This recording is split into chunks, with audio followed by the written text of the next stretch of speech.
it's me, long time no see, very long time no see, and this is another episode of the Jinka series. Technically 175, लेकिन मेरे ख्याल है ये है 174, because एक episode हमारी फैंटमली मिसप्लेस हो गई है, तो वो फिर आ जाएगी, उसका क्या मसला है। तो ये तो होता है ऐसी चीज़ों में। जिनको पता है मैं क्यों गायब था उनको पता है मैं क्यों गायब था, जिनको नहीं पता मैं क्यों गायब था वो देख लें, पता चल जाएगा मैं क्यों गायब था। और ये कहने के बाद एज़ यूजुअल बहुत टाइम हो गया, लोग अपनी कहानियाँ सुनना चाहते हैं और हम भी सुनाना चाहते हैं, तो बात करते हैं स्टार्ट। बिल्कुल नॉर्मल एक, आप कहीं रहते हैं गली मोहल्लों में तो बहुत सारी चीज़ें आप ओवरलुक कर देते हैं, लेकिन बाज़ औक़ात उनमें कुछ और सिलसिले निकल आते हैं जो कि आउट ऑफ द नॉर्मल होते हैं, थोड़ा पैरानॉर्मल होते हैं।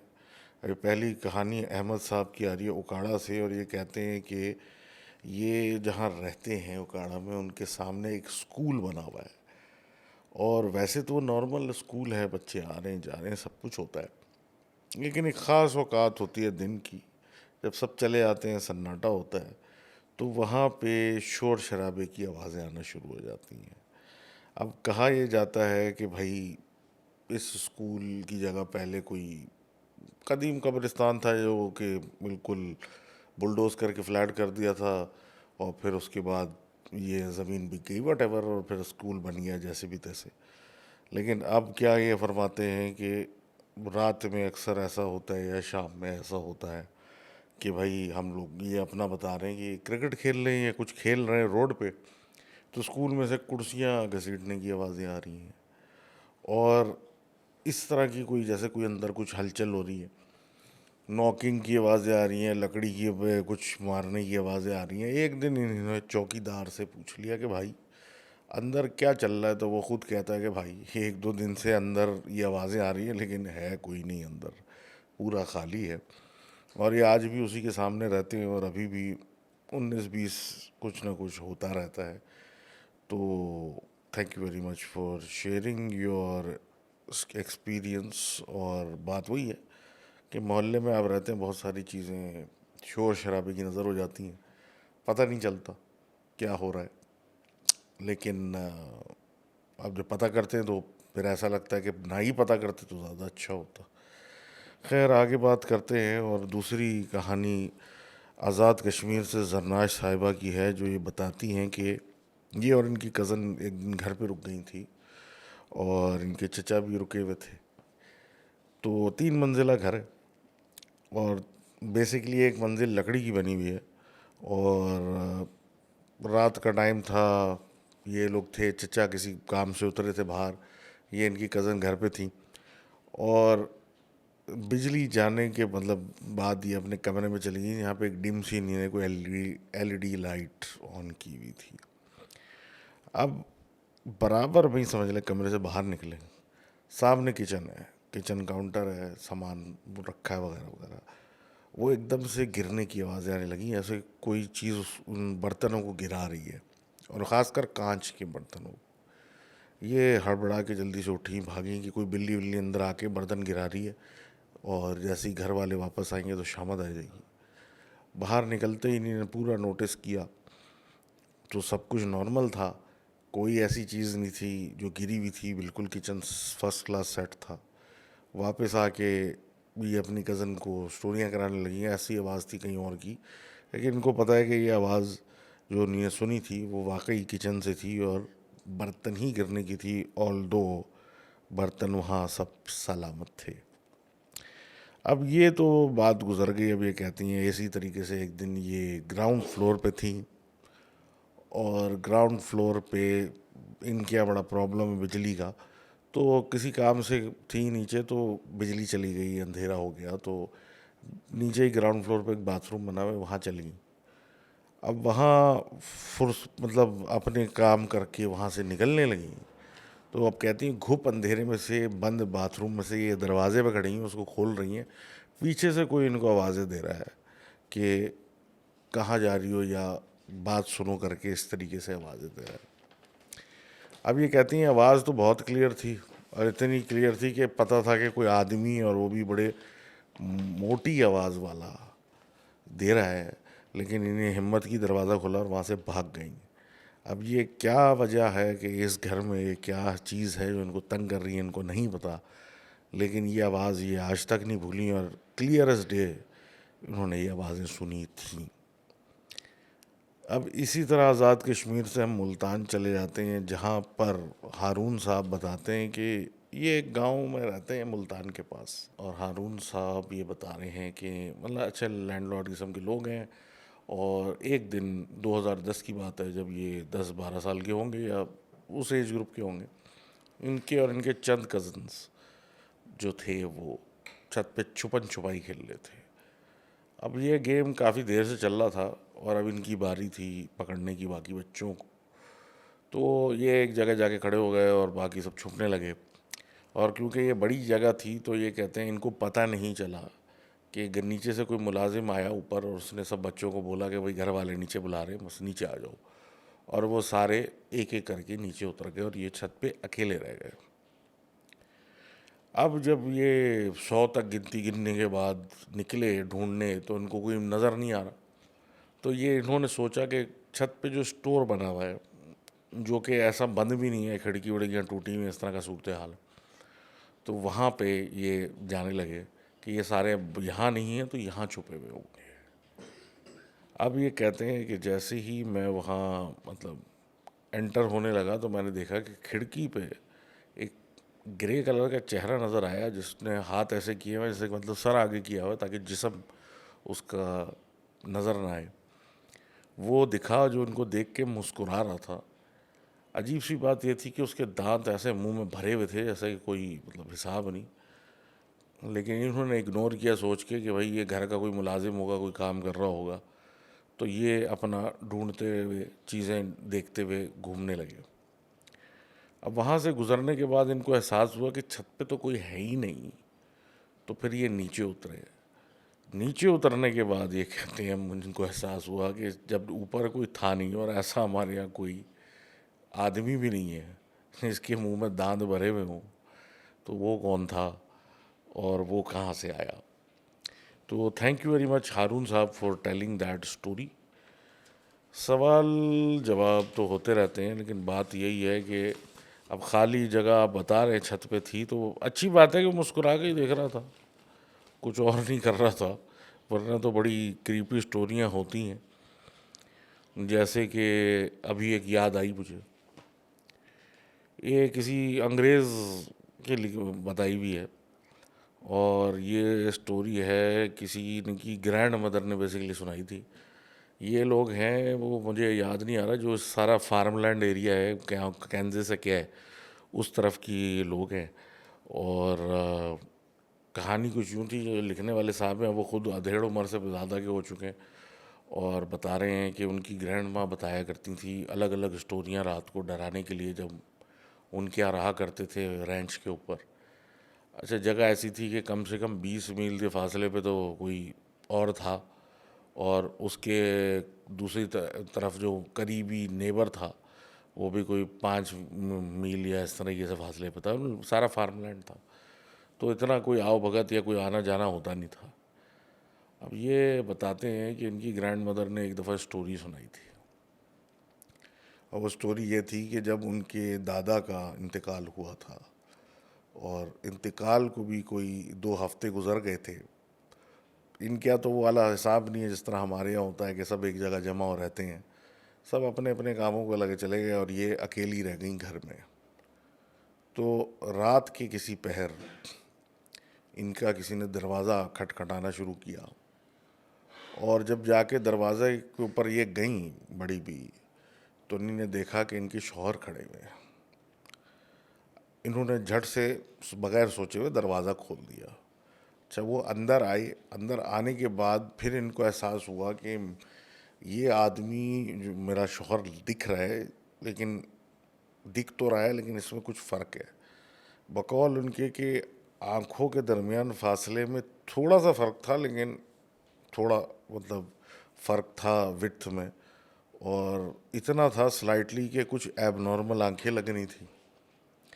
चेहरा कुछ रबड़ रबड़ सा लग रहा था, ऐसा लग रहा था कि कोई भी मतलब इंसानी खाल पे जिस तरह थोड़ा सा रफनेस या होती है, वो ऐसी कोई चीज़ नहीं थी, बिल्कुल स्मूथ। और रंग थोड़ा सा उड़ा हुआ था, पेल था, और बिल्कुल बात अजीब लहजे से इनसे कर रहा था, कर बिल्कुल ठीक रहा था, इनका नाम लेके बात कर रहा था स्लो स्लो। 2 सेकंड तो इन्हीं ने बात उससे की, लेकिन फिर इनको एहसास हुआ कि मेरा शौहर तो 2 हफ्ते पहले मर चुका है, और ये आदमी कोई इंसान लग ही नहीं रहा, जिस पे इन्होंने उस पर चीखना शुरू कर दिया, कौन हो तुम और क्या। वो वही बोलता रहा कि मैं तुम्हारा शौहर फलां फलां हूँ, और उसकी आवाज़ जो है बकौल इनके एक मेंढक जैसी होती गई, या मतलब एक अजीब किस्म की आवाज़ में तब्दीली आना शुरू हो गई। ये वहाँ से भाग के दरवाज़ा बंद करके दूसरे कमरे में किसी चली गई, और वो बाहर वहीं खड़ा रहा, इनको आवाज़ें देता रहा। ये दरवाजे से टेक लगा के बैठी रही, और वो शोर करता रहा। करते करते ये कहती हैं कि एक वक्त आया कि वो इसी तरीके से आराम आराम से, जिस तरह वो अंदर आया था, आराम आराम से दरवाजे के बाहर निकला, और जैसे ही वो निकला, इनको आवाज़ आई, क्योंकि लकड़ी के घर हैं ये सारे बने बने हुए। तो ये बाहर निकली, जल्दी से आके झपट्टा मार के इन्होंने दरवाज़ा बंद कर दिया मेन, और फिर घर वालों को फ़ोन किया वगैरह वगैरह। किसी ने इनकी बात पे यकीन नहीं किया, बोल के कि भाई आप अकेली थी, आपके जहन में ये सब कुछ होगा वगैरह वगैरह, बात हो गई ख़त्म। और ये स्टोरी बन गई जो ये अपने पोते पोतियों को डराने के लिए सुनाती थी। अब जो पोते साहब हैं अभी, जो कि कोई अच्छी खासी उम्र के हैं, वो कहते हैं कि कुछ बरस पहले इनकी दादी के इंतकाल से, समझ ले 1 बरस पहले, सब लोग, क्योंकि वो इतनी फ्रेल हो चुकी थी कि उनके पास किसी को होना ज़रूरी होता था, तो चक्कर ज़्यादा लग रहे थे। तो ये उस वक्त नौजवान थे, और ये कहीं से आ रहे थे उनकी तरफ, और जिस तरह का वीरान इलाका था, तो एक पेट्रोल पंप पे ये रुके। अब पेट्रोल पंप पे जहाँ रुके, वहाँ अमूमन कोई होता ही नहीं है, तो वो रुके, फ्यूल भरा, और काउंटर पे जाके मतलब वहाँ तो ये सिस्टम है कि फ्यूल भरने के बाद काउंटर पे पैसे दिए और निकल लिए, कोई आके भरेगा नहीं आपके लिए स्पेशली।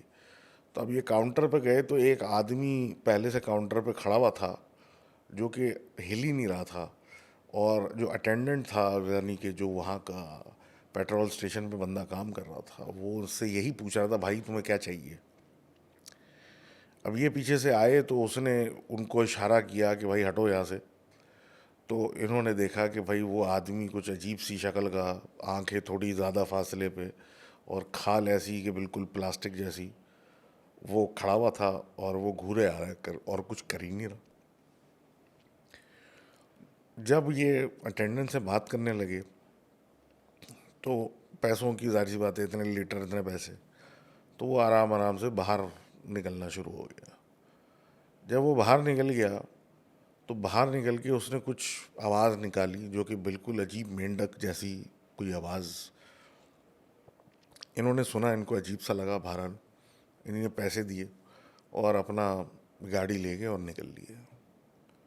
उस रात इन्होंने जाके अपनी ग्रैंड मदर को जब बताया कि मैं ऐसी चीज़ मैंने देखी, तो उन्होंने बोला कि जिस चीज़ को तुम लोग मजाक समझ रहे थे, आखिरकार तुमने भी वो देख ली, जो उस दिन भेस बदल के हम मेरे घर आई थी। तो that was a story I read about, पता नहीं इसको क्या कहेंगे, शेप शिफ्टर या पता नहीं क्या, लेकिन अपेरेंटली ये चीज़, जो भी इन्होंने ये एंटिटी देखी थी, वो ऐसी रूप बदल के लोगों को तंग करने घूमती रहती, करती पता नहीं क्या, कोई इस सिचुएशन में कभी आए तो। अब पता नहीं है कि क्या शेप शिफ्टर थी, क्या चीज़ थी, लेकिन अब जो इसके बारे में कोई जानता हो ज़रूर बताए, बिकॉज ऑब्वियसली हमें तो इतना नहीं पड़ता, हम तो सिर्फ बताए जा रहा है जो हमें, वो ये हम बता सकते हैं। जो ये भुगत रहे हैं उसका तो हम कुछ नहीं कह सकते। बहरहाल आगे बात करते हैं मारिया की। मारिया बताती हैं कि इनकी एक खाला थी, जो कि बचपन में ही अपने मर गई थी, लेकिन उनकी तस्करा आज तक घर में मौजूद है। और ये एक रिमोट विलेज नियर साहिवाल की बात है। अब ये बताते हैं कि इनकी जो खाला थी, ये और बाकी बच्चे गांव खेतों में रात शाम तक खेला करते थे बाहर।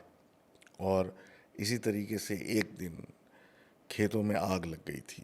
क्या वजह थी आग की ये तो नहीं पता, लेकिन उस फसलों के अंदर फंस के ये जो इनकी खाला थी, जिनको ये आयशा कह रही हैं, वो झुलस के मर गई। उनकी जब लाश मिली तो वो बहुत बुरे हालत में थी, बिल्कुल पहचान में नहीं आ रही थी। और एक बहुत बड़ा सदमा हो गया था ये इनकी नानी के लिए।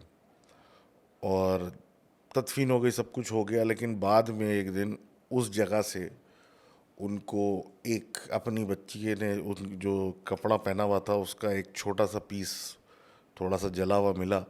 तो इनकी नानी ने उसको एक बर्तन में रख लिया अपने पास, अपनी लड़की की याद में।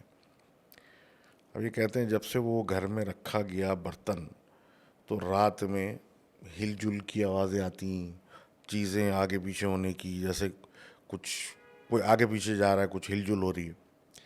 अब हाल ये हो गया कि जहाँ पे ये रखा होता था वो वहाँ की कैबिनेटें भी आगे पीछे हिलने लगती थी। और उठ के ये सब चेक करते थे और घर पे कोई नहीं होता था।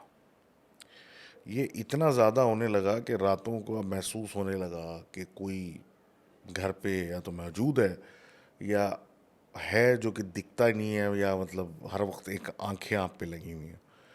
अब किसी साहब के पास जाया गया तो उन्होंने बताया कि भाई आपकी मतलब हाल में क्या आपके यहाँ कोई ऐसा कोई वाकया हुआ। और उन्होंने बताया हाँ ऐसा हुआ। फिर उसने सीधा पूछा कि कोई उस जनाजे का, उस चीज़ का कोई चीज़ टुकड़ा तो नहीं आपने अपने पास रखा हुआ? जिस पे इन्होंने बताया हाँ जी, हमने उस बच्ची के जला हुआ लिबास का एक पीस मैंने अपने लिए रखा हुआ है एज यादगार के तौर पे। तो जिस पे उन साहब ने कहा कि उसको उसके कब्र पे जाके दफनाएं और फिर मैं कुछ अमल करूँगा तो ये मामला ठीक हो जाएगा। जब इन्होंने ये किया तो उसके बाद से ये मामला ख़त्म हो गया। तो thank you Maria for sending this in. ये अगली कहानी आ रही है सैयदा साहिबा की, जो कि एक सीक्वेंस ऑफ इवेंट्स है। और ये शुरू उस वक्त हुआ जब इनकी शादी हुई। अब ये कहती हैं कि शादी होने के बाद इनके ससुराल वालों ने PECHS में एक नया घर लिया था ताकि सब लोग वहाँ नए घर में शिफ्ट हों। और इस घर में जैसे ही ये आई तो इनको महसूस हुआ कि जो उसकी फ्रंट साइड है वो थोड़ी हल्की है, लेकिन जहाँ कमरे बने हुए हैं टुवर्ड्स द बैक वो कुछ अजीब, वहाँ भारीपन है। और इनके कमरे के बिल्कुल बाहर जो खिड़की थी कमरे की, उसके बिल्कुल बाहर एक बेरी का दरख्त भी लगा हुआ था। अब ये कहती है कि फर्स्ट टाइम जब इन्होंने कुछ महसूस किया तो 8 महीने प्रेग्नेंट थी हैं और ये अपने कमरे में सो रही थी। इनकी आंख खुलती है, ये कहती हैं इनके ऊपर कोई मखलूक है जिसका चेहरा नहीं है और वो इनका गला दबाने की कोशिश कर रही है। और इनके ऊपर बेसिकली चढ़ी हुई इनको मारने की कोशिश कर रही है। अब ये जो भी मखलूक है वो क्या बोल रही है इनको समझ में नहीं आ रहा, लेकिन ये किसी तरीके से अपने आप को छुड़ा उड़ा के बाहर कमरे से निकलती हैं तो देखती हैं कि इनकी सास और इनकी नंद बाहर खड़ी हुई, कमरे के बाहर खड़ी हुई आपस में कोई बातें कर रही हैं। और ये चिल्लाती भी जाती हैं कि बचाओ वगैरह वगैरह। अब ये कहती हैं कि इनकी अचानक से आंख खुलती है तो जो इन्होंने देखा था वो बेसिकली इन ख्वाब था, रियलिटी थी, इनको नहीं पता। लेकिन ये कहती हैं इस हालत में ये उठी जिस हालत में वहाँ से निकली थी, और ये कमरे से फ़ौरन निकल के बाहर निकली, जिस पे उन्होंने वही मंज़र देखा कि सास और नंद खड़ी हुई बातें कर रही हैं और ये उसी तरीके से कमरे से बाहर निकल आई। उन्होंने अपनी परेशानी अपनी सास को बताई। उन्होंने एक जगह बिठा के एक रोज़े की उतरी हुई चादर जो थी इन पे रख दी और दुआएं पढ़ना शुरू कर दी, तो ये थोड़ा बहुत बेहतर हुई। लेकिन ये कहती हैं इस दिन के बाद से इनके अंदर एक अजीब सी सिक्स सेंस बन गई, जिसमें इनको फील होने लगा कि कहाँ पे कुछ प्रॉब्लम है कहाँ नहीं। अब ये कहते हैं कि इसी तरीके से एक दिन ये लोग बाहर गए हुए थे और लेट नाइट कहीं से वापस आए तो इन्होंने देखा कि इनके ससुर, जिनको ये डैडी बोलते हैं, दादी डैडी बोलते हैं, कुछ बोलते हैं, वो बाहर बैठे हुए इंतज़ार कर रहे हैं। जिस पर इन्होंने अपने हस्बैंड को कहा कि देखो वो बैठे हुए, आपके अब्बा बैठे इंतज़ार कर रहे हैं वगैरह वगैरह, जिस पे उन्होंने कहा कि मुझे तो कोई नहीं दिख रहा। बहरहाल ये तो एक सिंपल सी बात थी। अंदर चले गए। अंदर जाके पता चला कि जी खाली इनको कभी कभी बैठे हुए नहीं दिखते, इनके जो देवर हैं इनको इस साइड पे कभी कभी कुत्ता नज़र आता है, जिसको वो निकालने की कोशिश करते हैं तो वो गायब हो जाते हैं, या इनकी जो सास हैं उनको भी कभी कभी वहाँ पे बैठे हुए ससुर नज़र आ जाते हैं। जिनके पास वो पूछने जाती हैं तो वो गायब हो जाते हैं।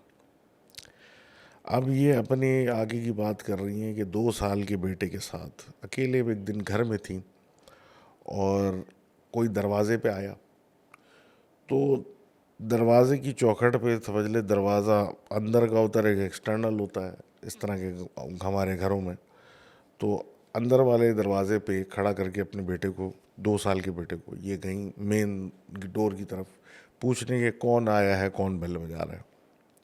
अब कोई बंदा था, क्या काम था, क्या सिलसिला था, वो एक आया था और वो कुछ बात कर रहा था। अब ये उसको फारिग करके वापस जब मेन दरवाजे की तरफ, मतलब घर की तरफ, अंदर की तरफ गई, तो जहाँ इनका बच्चा खड़ा था वहाँ से एकदम से खुद से दरवाज़ा वो बंद हो गया और खुल ही नहीं रहा, लॉक हो गया।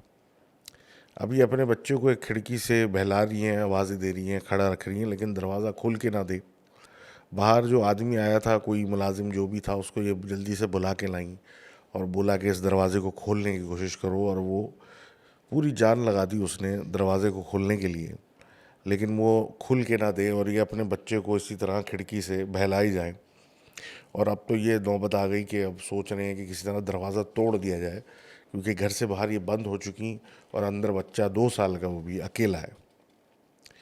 अब ये सिलसिला जब शुरू हुआ, धक्का मुक्की करते करते 1 मिनट का इन्हीं ने ब्रेक लिया कि अब फिर से कुछ करते हैं लोगों को बुला के। तो ये कहती हैं कि अब बग़ैर कुछ किए जब वो बंदा हटा उधर से और ये खिड़की की तरफ थी, तो वो दरवाज़ा खुल गया और ये अंदर जाके इन्हीं ने फ़ौरन अपने बच्चे को उठा लिया। और ये एक अजीब सी बात हो गई कि ये क्या ड्रामा हुआ था। लेकिन इस दिन के बाद से ये कहती हैं इनका बेटा बहुत बीमार होने लगा घर में। इनके हस्बैंड की कुछ अरसे के बाद सऊदी अरब में जॉब लग गई और ये कहती हैं कि थोड़ा पहले की बात है कि 4 मंथ्स का था बेटा, भी तो 2 साल की स्टोरी थी। तो बीमार रहने लगा अक्सर और उसको डॉक्टरों के पास ले जा के थक चुके थे। अब ये अक्सर अपने कमरे में उसको गोद में लिए बैठी होती थी रात को और सुलाने की कोशिश कर रही होती थी, वो बेचैन होता था, तो एक खिड़की से टेक लगा के बैठी होती थी। तो बकौल इनके रात के 2 बजे के बाद ऐसी आवाज़ें आती थी जैसे कि कोई शेर आपस में लड़ रहे हों उस बेरी के दरख्त में से, कि ये डर के रह जाती थी और बिल्कुल सख्ते पे चली जाती थी। लेकिन 5-10 मिनट से ज़्यादा कब ये सिलसिला चलता नहीं था, लेकिन रातों को ऐसा वो होता रहता था। अब ये कहते हैं कि जी हम लोगों ने घर शिफ्ट किया, वहाँ से निकले और इनके देवर की शादी भी इसी घर में हुई और वो इन्हीं के फ्लोर पे रहता था और सेकंड फ्लोर खाली था। यहाँ छोटे देवर साहब इनके अक्सर फ्लोर पे अकेला सोया करते थे। अब ये कहती हैं कि वो सब कुछ तो ठीक था, लेकिन सेकंड फ्लोर के ऊपर भी अभी भी चलने दौड़ने की आवाज़ें आती थी और इस नए घर में भी कुछ मामले थे जो कि समझ से बाहर थे। सेकंड फ्लोर पर रात भर भाग दौड़ की आवाज़ें आती थी और इनका जो ड्राइंग रूम था नीचे, उसको एक कुंडी लगा के बंद भी कर देते थे, तो फजर के टाइम वो खुद ही खुला होता था रोज़ाना, भले ताला लगा दो वो जगह खुली हुई ही मिलती थी। अब इसी तरीके से एक दिन इसी घर में इनको माइग्रेन शदीद हो रहा था, सोते में से उठ गई, इतना दर्द था। और ये किचन में गई पानी के साथ कोई गोली खाने के लिए, कुछ करने के लिए, तो कहती हैं कि इनके कान में अंधेरे में किसी ने कुछ पूछा कि क्या हुआ तुमको वगैरह इस तरह की। ये समझी कि इनके शौहर हैं, तो इन्होंने उनको थोड़ा सा बोला कि भाई इस वक्त समझ में कुछ नहीं आ रहा, सर दर्द कर रहा है वगैरह वगैरह। और ये सब उनको पूरा कसीदा सुनाने के बाद वापस जब कमरे में गई तो कहती है कमरे में तो शौहर साहब बेखबर पड़े सो रहे थे। तो वो अंधेरे में किससे गुफ्तगू करके आई ये भी नहीं पता। बहरहाल ये सब कुछ होता रहा, लेकिन अब ये कनाडा शिफ्ट कर गए। कनाडा मतलब शिफ्ट को 11 साल हो गए हैं बहरहाल इनके। अब ये कहते हैं जी पहला घर तो हम ऐसे ही कोई रेंटल लिया था, वो बिल्कुल सही था, इतना कोई ख़ास नहीं था। उसके बाद एक घर इन्होंने खुद अपने लिए लिया जो मॉर्गेज करते वगैरह, तो उस घर में ठीक था, लेकिन बेसमेंट ऐसा था जैसे कि वहाँ कोई एक अलग ही एटमॉस्फेयर था और हैवीनेस इंतहा पे थी।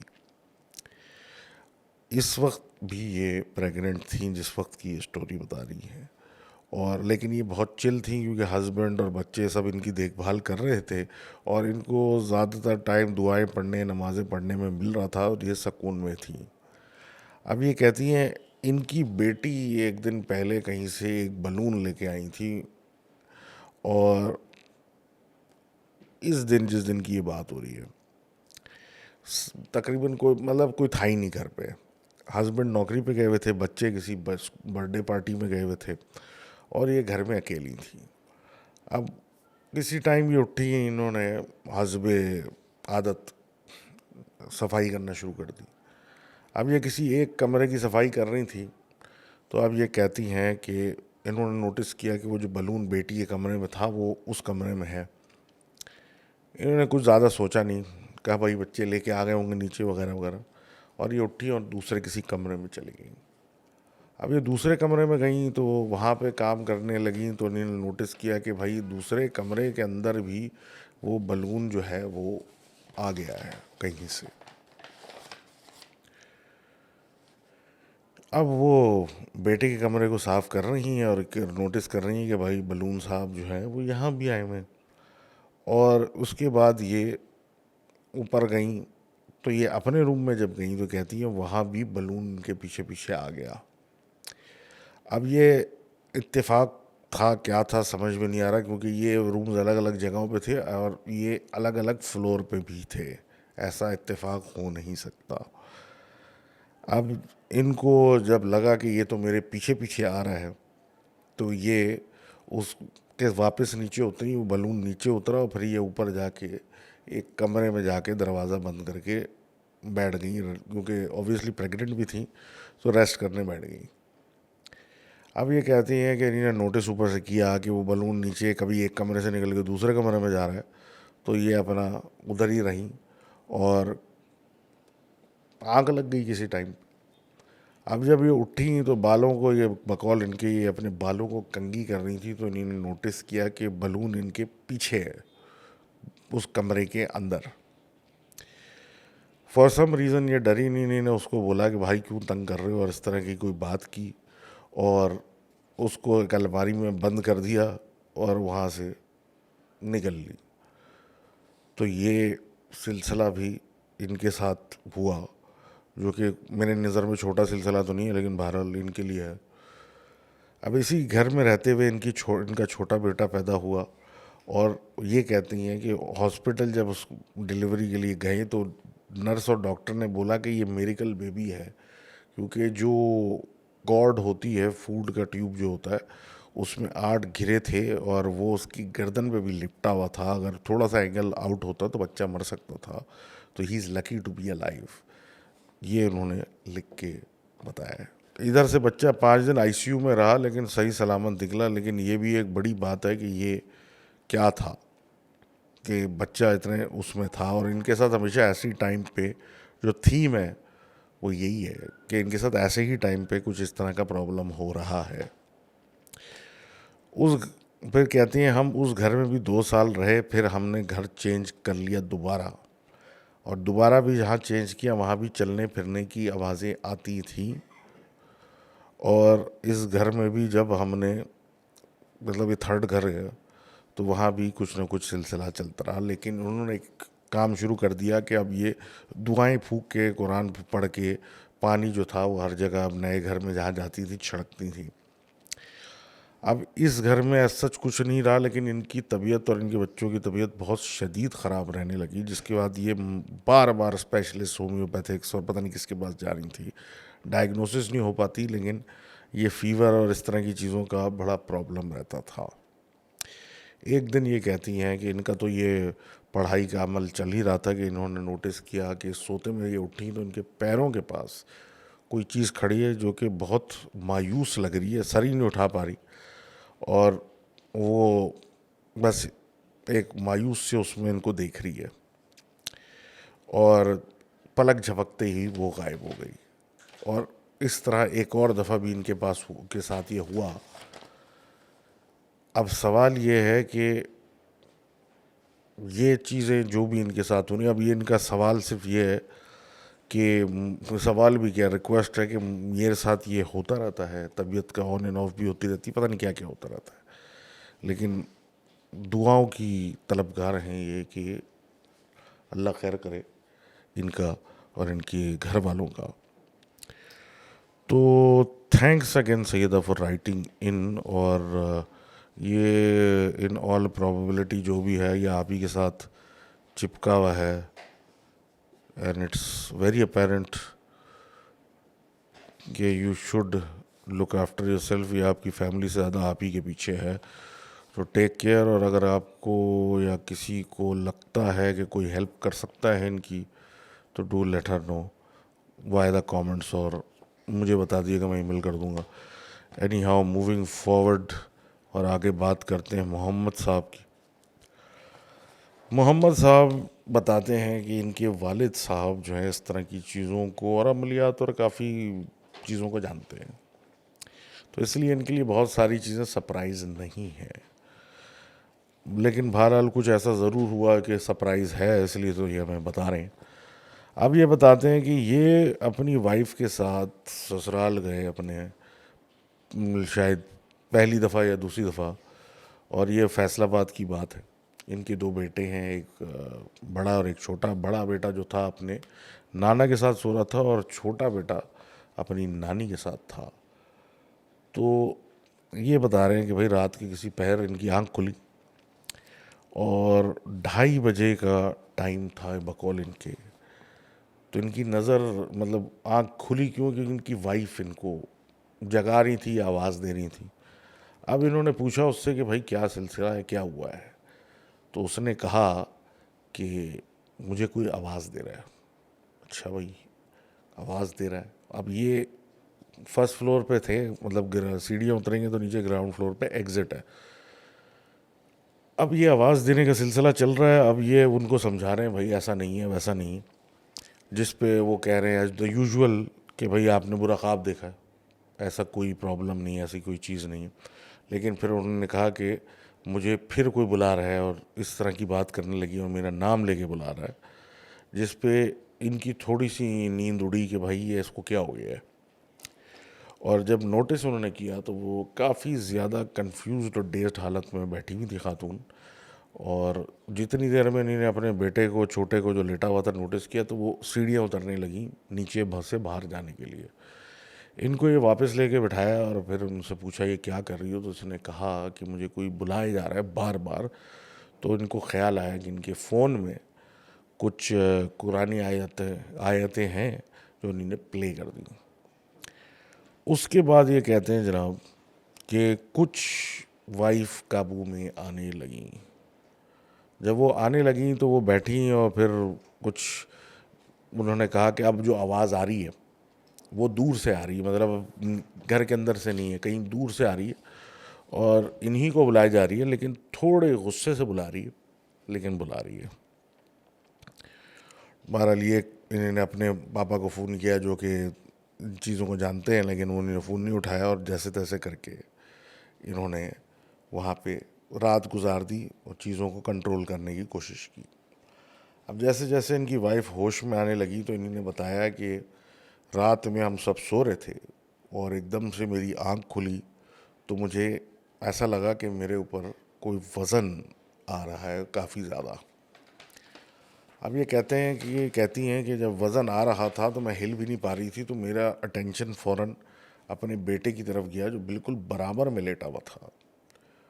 अब जब उस तरफ मैं मुड़ी तो मैं उस तरफ हाथ भी नहीं बढ़ा पा रही, लेकिन मैंने देखा कि मेरे और मेरे बेटे के दरमियान एक काला सा गंदा सा हाथ है, और जिसने चूड़ियाँ भी पहनी हुई हैं, कोई बहुत ही गंदी हो रही हैं, मटियाली गलीज सी हो रही हैं, और हम इन दोनों माँ बेटा के दरमियान ये एक हाथ घुसा हुआ है।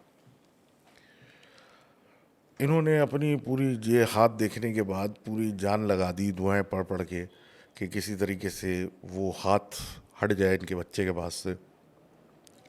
और जब वो हाथ हटा तो कुछ इनमें हरा मतलब हिलजुल करने की हिम्मत वापस आई। अब जब हिम्मत वापस आई तो इन्होंने मतलब जाहिर सी बात है बच्चे को पकड़ा, अब देखा वगैरह वगैरह, उसके पास हुई तो इनकी नज़र खिड़की पे पड़ी जहाँ से किसी ने इनको आवाज़ दी थी। आवाज़ देने के बाद इन्होंने नोटिस किया कि भाई खिड़की में कोई खातून खड़ी हुई हैं फर्स्ट फ्लोर की, जो अजीब गंदी मैली सी काली सी हो रही हैं, और वो इनको आवाज़ें दे रही हैं। और ये ख़ुद कहती हैं कि मेरे जहन में पता नहीं क्यों ये आने लगा कि जो बच्चा है इनके पास वो इस औरत को दे दो या खिड़की के बाहर दे दो, जिस पे ये हड़बड़ा के इस ख्याल पे इन्होंने अपने शौहर को उठाया। अब ये सब सुनने के बाद इन्होंने जाहिर सी बात है फजर का इंतज़ार किया, इन्होंने अपने वालिद साहब को बुलाया, उन्होंने कुछ चीज़ें की तो पता चला कि भाई कुछ है, जादू टोने का चक्कर है, कोई मामला है। अपने पोते का इलाज करने के चक्कर में दादा जो है इनके बहुत मतलब बच्चे के शदीद बुखार में और बीमार पड़ गए, कोई ख़तरनाक किस्म की कोई कार्रवाई थी। और इसके बाद ये कहते हैं जब ये अपने घर चूनिया में गए नियर छांगा मांगा तो वो औरत फिर इनकी वाइफ को दिखी, लेकिन वो करीब नहीं थी, दूर थी, क्योंकि इनके वालिद साहब मुस्तकिल कुछ विर्त किए जा रहे थे। बच्चा इनका बहुत बीमार रहा कई दिन तक, इतना बीमार रहा कि मतलब हाँ अस्पताल वाले ही पहचान गए थे, इतने ये चक्कर लगाते थे। लेकिन अजीब सी बात ये कहते हैं कि जैसे ही वहाँ से फैसलाबाद जाने के रास्ते में दो नहरें क्रॉस करते थे, गाड़ी में बैठा हुआ बीमार बच्चा ठीक हो जाता था थोड़ी देर के लिए, और उसके बाद फिर उसे कुछ हो जाता था। जिस दिन इनके वालिद साहब ने अमल पूरा अपना किया तो इनके कोई जानने वाले थे जो कि एक बहुत ही खौफनाक एक्सीडेंट में मर गए, और बहुत क्लोज जानने वाले थे। और ये कहते हैं इनके वालिद साहब के जो लोग इस तरह के काम करते हैं, अगर वो काम उल्टा हो जाए तो फिर जो वो दूसरे पे कर रहे होते हैं वो उन पे ही हो जाता है। तो thank you very much for sharing that story, और बस सबको अल्लाह हिफ्ज़ मान में रखे और सब अपने अपने इसकार करें। अब इसको एंड करते हैं इस एपिसोड को दो कहानियों के साथ जो कि अलग अलग जगहों से मेरे पास आई। एक तो मायामी की स्टोरी है और दूसरी कोई जर्मनी की कोई जगह है। मायामी वाली स्टोरी तो बड़ी मतलब उसमें कुछ एज सच तो है नहीं, लेकिन बात यह है कि एक साहब की कहानी है जो कि एक समझ लें अपार्टमेंट कॉम्प्लेक्स है जो कि ओवरलुक करता है जंगलात को। और ये सारे इस तरह के जंगलात हैं जहाँ पे मतलब स्वamp भी है आगे जाके और इस तरह की जगह, तो थोड़े वाइल्ड एनिमल्स वगैरह भी आते हैं। तो ये रिटायर्ड लोगों का बेसिकली एक फ्लैट सा सिलसिला है, ज़्यादा बड़ा कंपाउंड नहीं है। और क्योंकि माशाल्लाह आपको पता है कि अमेरिका जैसे ममालिक जो हैं वो हमसे ज़्यादा एडवांस है, उनके यहाँ तो बाउंड्री वॉल नाम की कोई चीज़ भी नहीं होती।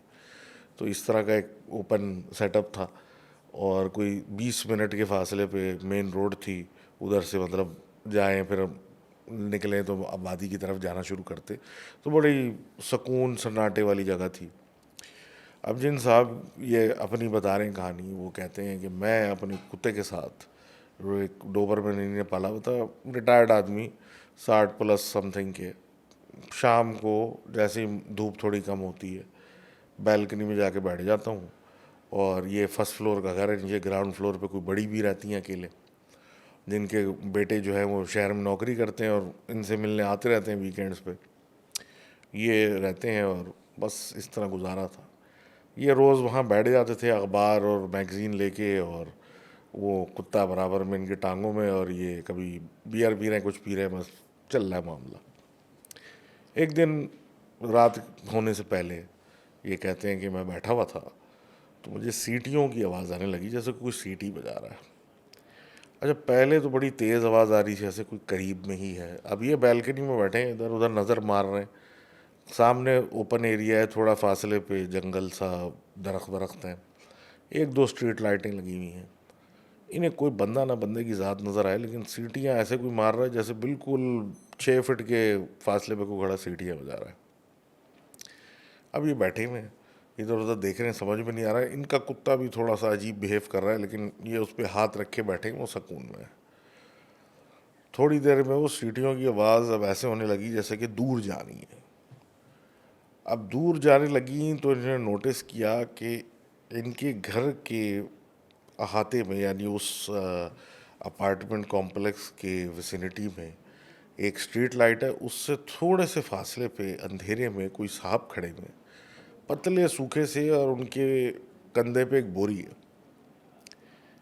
अब ये खड़े हुए हैं और सीटी गालिबन वही बजा रहे हैं, लेकिन अब ऐसे आ रही है जैसे दूर से बजा रहे हैं। ये उनको देख के सोचते हैं कि यार ये क्या भिखारी भिखारी यहाँ भी आ गए। ये इनके जहन में सोच आ गई कि कोई बेवड़ा या कुछ इस तरह का इधर आ गया है, अब ये गंद मचाएगा। अब जैसे जैसे वो आगे आने लगा इनकी तरफ, ये ज़रा मोहतात होने लगे, उसको देखते भी रहे, लेकिन ये अपने एक धुन में भी थे, तो इनका ध्यान इधर उधर बंटता रहा। एक पॉइंट आया, इनको बहुत हल्की आवाज़ आने लगी जैसे कोई सीटी बजा रहा है, लेकिन जब इन्होंने नीचे देखा तो वो बंदा नीचे खड़ा हुआ है, बिल्कुल इनके बैल्कनी के नीचे, जहाँ नीचे वालों का बेसिकली ओपनिंग थी कोई बैठने की, और नीचे वाला फ्लैट का हिसाब किताब था। अब ये उसको देख रहे थे कि अचानक से वो अंदर चला गया उस अपार्टमेंट में। उस अपार्टमेंट में जाने के बाद एक धीमा मुश्ती शोर की आवाज़ें आने लगीं, और इनको ख़तरा हुआ कि मतलब नीचे तो कोई बड़ी भी रहती हैं, वो भी कोई इक्वाडोर विक्वाडोर कहीं से आई हुई हैं, अंग्रेज़ी भी नहीं सही से बोल सकती।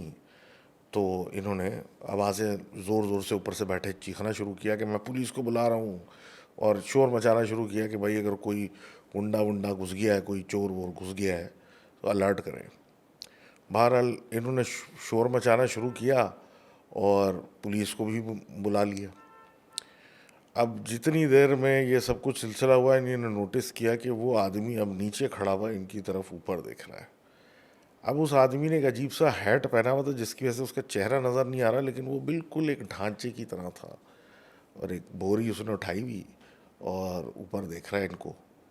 अब जैसे वो थोड़ी देर ऊपर देख रहा था, इन्होंने अपना कुत्ता पकड़ा हुआ था, काबू में किया हुआ था। वो कुत्ता इनसे छूटा और वो बैल्कनी पे चढ़ के उसने उसकी तरफ देख के भौंकना शुरू कर दिया और बिल्कुल पागल होने लगा। इनको यही ख़तरा था कि कहीं कुत्ता ही नीचे ना कूद जाए और अपने आप को इंजर कर ले, तो ये उसको पकड़ने में लगे। और एकदम से फिर इन्हें नोटिस किया कि अब वो आदमी जो सीटी बजा रहा था मुस्तकिल, अब वो बड़े फासले पे है, और सीटियों की आवाज़ उसकी आ रही है कि सीटी बजा रहा है, और कुत्ता बेकाबू हुआ हुआ है। और थोड़ी देर में इन्हें नोटिस किया कि कुत्ता इनका नॉर्मल हुआ और वो सीटियों की आवाज़ भी ख़त्म हो गई। उतनी देर में पुलिस वुलिस आ गई, और इन साहब का इन साहिबा का जो नीचे रहती थी उनका कोई लड़का था, वो भी आ गया है। अब वो एक तमाशा शुरू हुआ, नीचे पुलिस वगैरह एम्बुलेंस ये वो, और ये खड़े में इनसे बातचीत हुई तो इन्होंने बताया मैंने ऐसा ऐसा देखा, ये देखा वो देखा, सारी जहाँ कहानी हुई ख़त्म हुई। बहरहाल बड़ी बी को एम्बुलेंस में लेटा के वो ले गए। इनको बड़ा अजीब लगा और बड़ा सोचा इन्होंने, मतलब अफसोस हुआ कि मतलब एक बड़ी भी रहनी है आराम से, कौन कुत्ता आदमी और जलील आदमी ये आके हरकत करके गया बाहर। एक दो दिन के बाद ये इसी तरह बाहर निकले, शाम होने से थोड़ी देर पहले, तो इन्होंने देखा कि भाई नीचे कुछ हलचल हो रही है, सामान आगे पीछे हो रहा है। तो एक लड़का था जो चीज़ें समेट रहा था, तो इन्होंने उसको आवाज़ दी, तो वो उसी बड़ी बी का लड़का था कि भाई सब खैरियत है, अम्मा कहाँ हैं, ये वो। उसने इनको कहा कि मैं उनको वापस इक्वाडोर भेज रहा हूँ क्योंकि यहाँ रखना ठीक नहीं है। और अचानक से इनका कुत्ता चढ़ गया ऊपर बैल्कनी, मतलब रेलिंग पे। तो वो बंदा इनके कुत्ते को देख के बोलता है कि आपका बहुत खूबसूरत कुत्ता है, इसका ख्याल रखिएगा, आपको नहीं पता कि आपकी इसने जान कैसे बचाई है। तो ये तस्करा था एल सिबोन का, जिसके जो बहुत मशहूर हैं इक्वाडोर में द विस्लर के नाम से, कि अब पीछे क्या हकीकत है हमें क्या पता, लेकिन कहा यह जाता है कि कोई बंदा था जिसने, बहुत ही ख़राब सा लड़का था जिसने गुस्से में आके अपने अब्बा का कत्ल कर दिया था और फिर अपनी माँ को जाके बड़े जोश में बताया कि मैंने अपने बाप को मार दिया है। और फिर उसकी माँ ने उसको मतलब चीखा पीटा उस पर और मतलब बहुत बुरा भला कहा और अपने ससुर को बुलाया, और उनके दादा जब आए तो उन्होंने इस लड़के को कोड़े से मारा और इसके पीछे कुत्ते छोड़ दिए। तो वो जो आदमी है वो आज भी इसी तरीके से खुशी में सीटी बजाता वो घूमता है, एक बोरा लेके जिसमें कहा जाता है कि उसके अब्बा की हड्डियां हैं, और वो इसी तरीके से घूमता है। ये एक्वाडोर की बेसिकली एंटिटी है जो बड़ी मशहूर है वहाँ। और फिर आखिरी कहानी आज की ये है कि अक्सर आपने देखे होंगे एनिमल लवर्स बहुत होते हैं हमारे यहाँ, और हर जगह होते हैं, और अच्छी बात भी है, एक पॉजिटिव चीज़ है ये, नेगेटिव नहीं है। तो सिमिलरली साहिबा थी, वो एक, जिस तरह हमारे यहाँ ये शेल्टर्स होते हैं उस तरह एक शेल्टर पे काम करती थी, मेरा ख्याल है जूलिया नाम था। वो कोई बरसात हुई थी, कुछ हुआ था जिसकी वजह से वो रात को वापस गई थी शेल्टर। अब शेल्टर का तरफ जो है वो रास्ते में कुछ जंगलात से पड़ते हैं, लेकिन वो जाना ज़रूरी था क्योंकि उनको शक था कि शायद पानी वानी जो जहाँ पे रखा हुआ है जानवरों को वहाँ चला ना जाए, और वहाँ पे बहुत सारे जानवर थे लेकिन खासकर कुत्ते उनको बहुत पसंद थे, तो वो बीमार ना पड़ जाए। अब रात के किसी पहर वो जाके उस सब की जगहें सेट करके जहाँ के सूखे में वो रात गुजार सकें, वो जगहें सेट करके जब निकली तो काफ़ी रात हो चुकी थी, अंधेरा था। वो गाड़ी में अपनी वापस जानी थी कि जंगल के एक रास्ते में से ये जा रही थी, तो इनके सामने कोई कुत्ता आ गया। अब ये स्पीड में थी, अब वो कुत्ता गाड़ी से टकराया और गिरा, और ये बस इनके ऊपर तो हवाइयाँ उड़ गई, ये मैंने क्या कर दिया, मैंने देखा नहीं। अब ये उतर के फ़ौरन उसकी तरफ भागी कि ये जो मैंने मतलब कुत्ता मार दिया है इसको वापस लेके जाऊँ शेल्टर में, शायद इसका कुछ हो जाए। अब ये उसके पास थी तो इन्होंने नोटिस किया कि वो तो बिल्कुल मरा हुआ है, काला सा कुत्ता है, बिल्कुल बाली बाल उसके ऊपर, और अंधेरे में समझ भी नहीं आ रहा, गीला भी है हर तरफ। तो ये उसको उधर छोड़ के वापस गाड़ी में गई देखने के लिए कि कोई प्लास्टिक व्लास्टिक हो, कुछ हो जिसमें इसको लपेट के गाड़ी में रखा जाए। उतनी देर में जब उठ के जाने लगी तो इनको एहसास हुआ कि पीछे कुछ मूवमेंट हो रही है। जब इन्होंने पलट के देखा तो वो कुत्ता अपने सीधा खड़ा हुआ था, मतलब अपने चारों पाँव पे सीधा खड़ा हो चुका था, और वो इनकी तरफ घूर रहा था। ये हैरत से उसकी तरफ देखने लगी तो वो गुस्से में घुर्राने लगा। इन्होंने उसको काम डाउन करने की कोशिश की तो वो इनके पीछे गुस्से में भागा। अब इनको इतना टाइम नहीं मिल सका कि ये वापस गाड़ी में घुसें, तो ये दूसरी तरफ उतर के भागी और ये कुत्ता इनके पीछे लग गया जंगल के अंदर। अब ये अंधेरे में भाग रही है, वो पीछे आ रहा है भौंकता हुआ, कि एक पॉइंट आया कि ये मतलब एक दरख्त के पास से गुजर रही थी कि वो दूसरी तरफ से आके उसने इनकी टांग में पकड़ लिया। अब जाहिर सी बात है, काट एक जानवर ने मुंह से आपको पकड़ लिया है तो ये तो तकलीफ़ में गिर गई ज़मीन पे।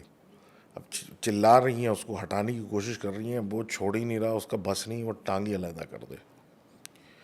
इन्होंने आखिरकार हाथ पैर चलाए तो इनके हाथ में एक पत्थर आया और उन्होंने उसके सर पे मारा, और सर पे कई दफ़ा मारा, कि इतना मारा कि वो खून खून होकर नीचे गिर गया। अब ये जब वापस अपनी गाड़ी की तरफ लंगड़ा लंगड़ा के जाने लगी कि ये मतलब ज़ख़म इतना बड़ा हो चुका, सब कुछ हो चुका, तो इनको फिर गुर्राने की आवाज़ आई, और इनको उस अंधेरे जंगल में उसकी आंखें नज़र आईं, जिस पे ये भागी गाड़ी के अंदर किसी तरीके से घुस के उन्होंने दरवाज़ा बंद किया, और गाड़ी के पीछे अंधेरे में कुछ टकराने लगा। अब इनको ये ख़तरा कि भाई ये कुत्ता जो है ये कहीं रेबीज़ वाला तो नहीं है, पागल कुत्ता तो नहीं है जिसने मुझे काट लिया और तो काम ख़राब हो चुका है। इन्हें बड़ी मुश्किल से गाड़ी स्टार्ट की और गाड़ी चलाना शुरू की, तो जैसे ही गाड़ी ने थोड़ी स्पीड पकड़ी तो इन्होंने पीछे देखा कि वो कुत्ता जिसका सर पे पत्थर मार मार के उन्होंने उसका सर ही फोड़ दिया था, वही कुत्ता इनके पीछे आ रहा है, लेकिन उसका सारा उल्टा है। और उसी हालत में वो उल्टे सर के साथ इनके पीछे भाग रहा है गाड़ी के। इनकी तो हालत ख़राब और ये गाड़ी भगाती रही। थोड़ी बहुत रोशनी में वो नज़र आता रहा, लेकिन एक वक्त आया कि जब खूब अंधेरा हो गया तो सिर्फ उसके भौंकने की आवाज़ आ रही थी, कुत्ता नज़र नहीं आ रहा था। अब ये कहती हैं कि इसी तरीके से भगाते भगाते ये जंगलात में से जब बाहर निकली और साफ़ खुले मैदानी इलाके में आई तो इन्होंने नोटिस किया कि वो कुत्ता जो है वो दरख्तों के पीछे छुप गया जाके वापस, और वो बाहर नहीं निकला। और ये सीधा फिर उसके बाद हॉस्पिटल गई ताकि रेबीज़ या कोई भी चीज़ हो उसका इलाज हो सके। अब वो रात तो गुजर गई और उसके बाद तो फिर ये पलट के वापस नहीं गई, और रात में तो दबा कभी वापस नहीं गई। लेकिन ये कहती हैं कि रेबीज़ समझ में आता है, सब कुछ समझ में आता है, लेकिन उन्होंने पहली दफ़ा ऐसा देखा कि जानवर जिसका मार मार के उन्होंने सर ही उल्टा दिया हो और वो उल्टे सर के साथ इनके पीछे भाग रहा हो, ऐसा कब और कैसे होता है। तो ये कुछ नॉर्मल तो नहीं है। तो दिस वाज जिनकास्ट एपिसोड 174। उम्मीद है हम फिर आएंगे जल्दी आपके लिए और गायब नहीं होंगे। तो till then see you soon. अल्लाह हाफिज़।